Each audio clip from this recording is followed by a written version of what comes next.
Netflix is under some massive scrutiny. It's estimated that hundreds of thousands of people are cancelling their subscriptions over reoccurring themes in their shows made for children. Today I'm covering what the mainstream media really isn't telling people, the LGBTQ indoctrination that are happening to kids right under their parents' noses. Welcome to the channel, my name is Finn, and today I wanted to cover a topic that's recently arisen. Netflix's seeming obsession with putting LGBTQ characters into kids' media. Ever since 2022, a show Dead End Paranormal Park aired on the platform. That's really when they started pushing LGBTQ characters into kids' movies and shows. For instance, that Dead End show already has some questionable themes, by the way, it's really weird. The main character, Barney Gutman, is a trans boy, a girl trying to transition to a boy. And it's made very obvious in the second episode, so season 1, episode 2, The Tunnel. Here's the clip. It's me. I'm trans, Norma. And everyone at school knows, and everyone at home knows. And being here, it's like a whole new place. I can just be Barney, and I can choose if and when I tell people. I've never been happier. And that's saying something when I spent today chased by terrifying zombie mascots. That was directed at kids, by the way.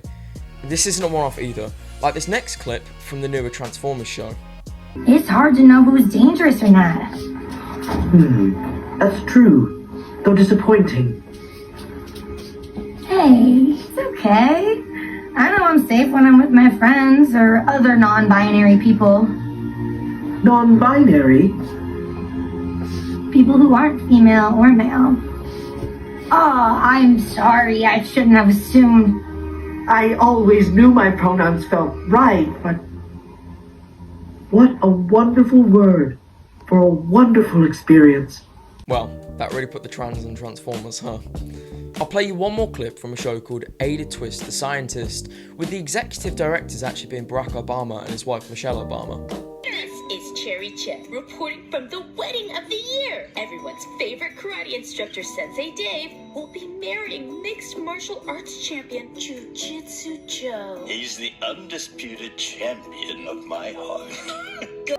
I do. I definitely do. I now pronounce you husband and husband. You may kiss the groom.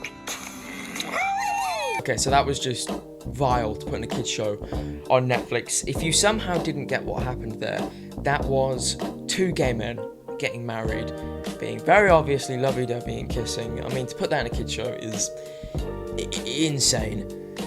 So you've seen the clips, now let's talk about why this is a problem. Well, let's talk about age appropriateness. At some point, a person has to know about what gender identity is, but there's a right time and a place, and that time isn't childhood. And that place isn't Netflix or any streaming services, where the parent of those kids are told it's a safe place for their children to get some family-friendly entertainment. At such a young age, their brain is still developing basic cognitive functions.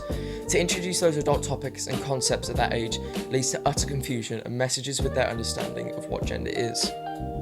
There's a fine line between educating children about diversity and influencing their perceptions.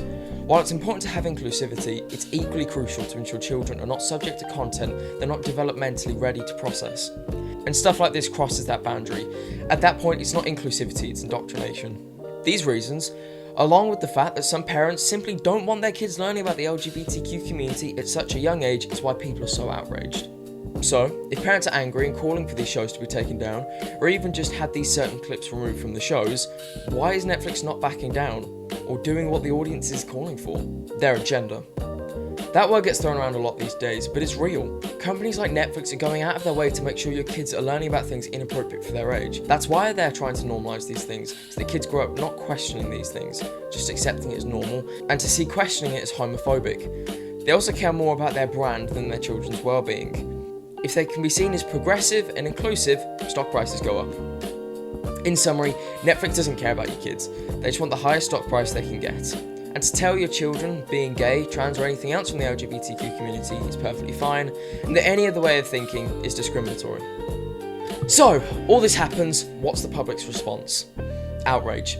A literal movement dedicated to getting people to cancel their Netflix subscriptions. Says here, even Elon Musk backed the campaign on X, saying, cancel Netflix for the health of your kids, with a meme attached portraying the Netflix agenda as a Trojan horse, and the castle it's being led into is your children. Netflix stock took a substantial decrease overnight, dropping by 4.4% or approximately $50.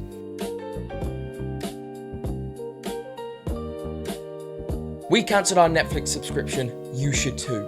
That's the best way to help fight against Netflix. But you can also do a few other things. You can go click the link in the description to sign a petition calling for Netflix's CEO and Chief Content Officer to stop indoctrinating children. Once you've done these things, go online, voice your concerns, your opposition, your support for the hashtag Cancel Netflix campaign. Thanks for watching. If you want to support the channel, subscribe, click the like button, and share this video with everyone you know. We have to spread the message. Netflix must be stopped.